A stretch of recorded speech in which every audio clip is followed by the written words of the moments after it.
আমার নাম লাইবা আক্তার মিতু। 2018 সালে 24 ডিসেম্বর আমার বিয়ে হয়েছে জাপান প্রবাসী মোহাম্মদ ফরহাদ হোসেনের সঙ্গে। বিয়ের পর থেকে ওদের মূল উদ্দেশ্য ছিল একটাই, আমার স্বামী আর আমি জাপানে গিয়ে কাজ করব, টাকা পাঠাবো আর ওরা সেই টাকা ভোগ করবে। শ্বশুরবাড়ির লোকজন সোজাসুজি বলে দিয়েছিল, সন্তান নিও না, আগে ইনকাম করো। আমার কোনো স্বপ্ন, কোনো ইচ্ছা, কোনো ভালোবাসার দাম তখনই শেষ হয়ে গিয়েছিল।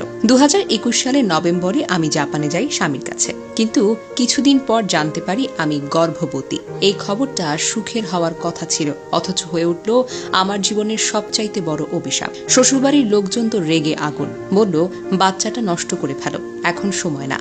আমি না বলতেই আমার স্বামী আমাকে মারধর করতে শুরু করে, এইভাবে যেন আমার গর্ভে বাচ্চা মরে যায়। তারা চেয়েছিল আমি যেন শুধুই উপার্জন করার মেশিন হই, not a mother, not a human. তারপর যখন জানতে পারলো গর্ভে মেয়ে সন্তান, শুরু হলো নরকীয় অত্যাচার। আমার স্বামীকে বলা হলো পীর হুজুরের কাছে ছেলে সন্তান পাওয়ার তাবিজ নিতে, তার কাছে ফরিয়াদ করতে। আমি কেন ওসব কিছু করি না, কেন আমি ছেলে বাচ্চা চাই বলি না, সেটি নিয়ে তীব্র মানসিক অত্যাচার করলো। আমার শ্বশুরবাড়ি আর ননদ আমাকে অপমান করত, আমার সন্তানকে তাচ্ছিল্য করত, কিন্তু আমি হার মানিনি। আমি আমার সন্তানকে আগলে রাখি, আর সেই কারণে আল্লাহর রহমতে 27 তারিখ জন্ম নেয় আমার রাজকন্যা ফাতিহা বিনতে মেহেরিন। কিন্তু তাতেও কোনো শান্তি মিলেনি।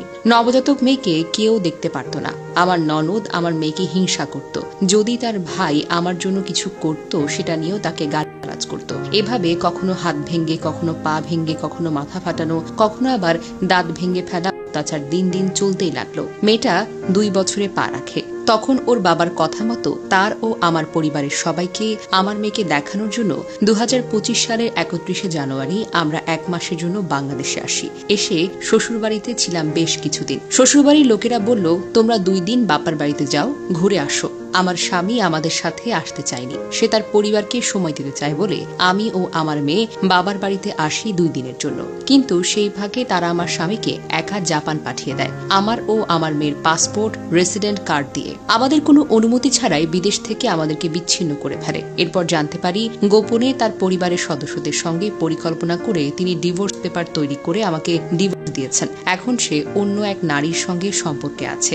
আজ সে আমার মেয়ের কোনো খবর নেয় না, কোনো দায়িত্ব নেয় না। তার পরিবার সম্পূর্ণ চুপ, কারণ তারা চেয়েছিল ঠিক এটাই। এই ঘটনার পর আমি আবার শ্বশুর বাড়িতে ফিরে যাই। ভেবেছিলাম ওরা অন্তত মেয়ে হিসেবে একটু সহানুভূতি দেখাবে। আমি ভেবেছিলাম শ্বশুর বাড়িতে অন্তত ঠাঁই মিলবে, কিন্তু না, তারা আমাকে ও আমার সন্তানকে মারধর করে বাড়ি থেকে ধাক্কা দিয়ে বের করে দেয়। আমার ও আমার মেয়ের গহনা, সোনার জিনিসপত্র, কাপড় চোপড় জোর করে রেখে দিয়েছিল। ওর পরিবার ছিল শুধু লোভ, স্বার্থ আর একটার পর একটা